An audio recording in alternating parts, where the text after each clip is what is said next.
हम कथा सुनने नहीं चल रहे, क्योंकि सुनना सबको आता नहीं, सुनने की भी एक टेक्निक होती है। हमें लगता है सुनना आसान काम है ना, सुनना बिल्कुल आसान काम नहीं है। और आजकल तो कोई किसी की सुनता भी नहीं। प्रेम से बोलिए राधे राधे। हाँ, बच्चे माता पिता की नहीं सुनते, जनता कहती सरकार नहीं सुन रहे, सरकार कहती जनता नहीं सुन रही, भक्त कहते हैं भगवान नहीं सुन रहे, भगवान कहते हैं भक्त नहीं सुनता, शिष्य कहते हैं गुरुजी नहीं सुन रहे, सुनते नहीं, गुरुजी कहते हैं शिष्य सुनते नहीं। सुनने की तो व्यथा है पूरी। प्रेम से बोलो। पत्नी कहती पति नहीं सुनते, पति कहती पत्नी नहीं सुनती, पूरी सुनने की तो कथा है। और देखो भागवत जी का इंस्टेंट चमत्कार तो देखो कि 3 घंटे बैठ के सब सुनते हैं। प्रेम से बोलो, सब सुनते हैं, जो किसी की भी नहीं सुनते वो भी सुनते हैं। जय जय श्री राधे। ऐसे मेरे मनमोहन का, श्याम सुंदर का, उस टेढ़ी टांग वाले श्री कृष्ण भगवान का चमत्कार है। उनके चरित्रों में ऐसा चमत्कार है कि सब सुनते हैं।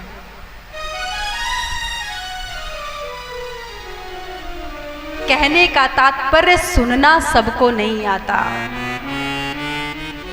हम आप सब केवल भगवान की चर्चा सुनने बैठे। ये सुनने का भी एक तरीका होता है। ये ना देखें कि कौन सुना रहा है, केवल ये देखें कि क्या सुना रहा है। हम आप सब केवल यही गलती करते हैं, किसी सुनाने वाले की बात बड़ी अच्छी लगी तो उस व्यक्ति को पकड़ लेते हैं और बात भूल जाते हैं। बस व्यक्ति पकड़ लिया, व्यक्ति को मत पकड़ो, उस चर्चा को पकड़ो, उन भगवान के नाम गुणगान को पकड़ो कि क्या सुनाया।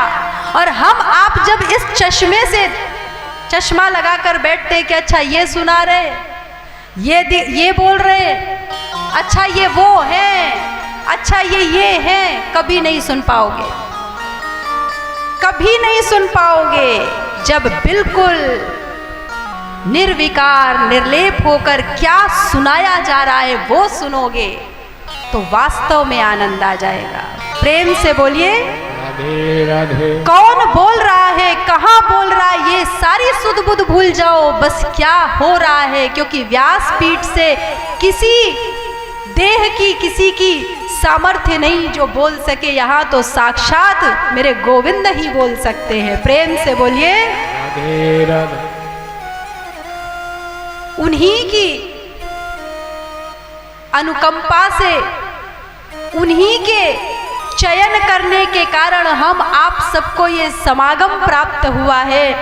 गोविंद के समक्ष बैठने का सौभाग्य प्राप्त हुआ है, क्योंकि ये भागवत जी नहीं, साक्षात भगवान श्री कृष्ण हैं। इन्होंने बुलाया है। सुनने की भी एक कला है, और जिसे सुनना आ गया, वास्तव में सुनना कैसे है तो परीक्षित जी जानते थे सुना कैसे जाता है। एक कथा में ही कल्याण हो गया महाराज। हम आप सबको सुनना नहीं आता कि सुना कैसे जाता है।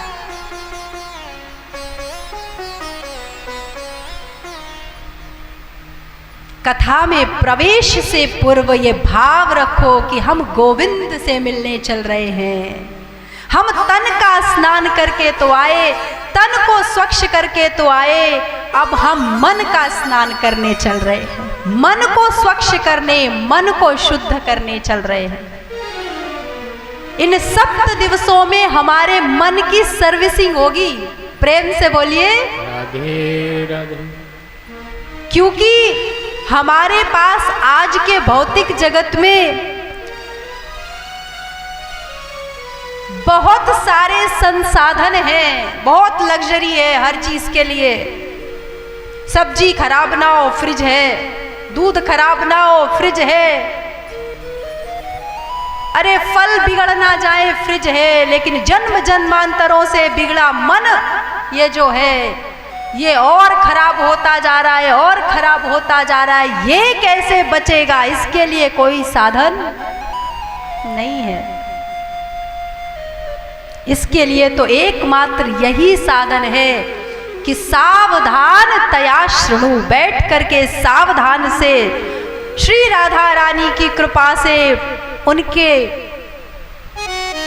एक कृपा कोर एक यदि हो जाए तो महाराज ये मन ऐसा निर्मल होगा कि पाछे पाछे हरि फिरे, कहत कबीर कबीर, कबीरा जग निर्मल, कबीरा मन निर्मल हुआ जैसे गंगा नीर।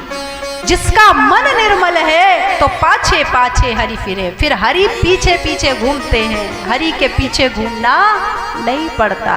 प्रेम से बोलिए राधे राधे। तो महाराज ये जन्म जन्मांतरों का जो बिगड़ा हुआ मन है, इस मन को विश्राम मिलता है भागवत जी की कथा में।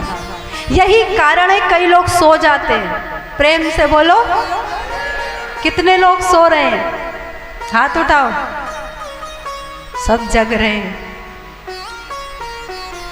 मन को विश्राम, ध्यान रखना आराम और विश्राम में अंतर है। आराम तो ये बाह्य सुख सुविधाएं हमारे शरीर को देती है, वास्तव में आज कलयुग में हमारे मन को विश्राम नहीं मिल रहा। इसीलिए डिप्रेशन और पता नहीं कैसी कैसी मानसिक बीमारियां हो रही हैं, क्योंकि मन को विश्राम नहीं। और गोस्वामी बाबा जी कितने स्थानों पर कह रहे हैं, पायो परम विश्राम, आराम नहीं विश्राम मन को होता है। आराम तो तन का होता है, विश्राम मन का होता है। और जिसका मन विश्राम में है तो फिर उसको सर्वत्र सच्चिदानंद रूपाय, वो आनंद स्वरूप परमात्मा के सर्वत्र दर्शन होते हैं स्वतः ही। प्रेम से बोलिए राधे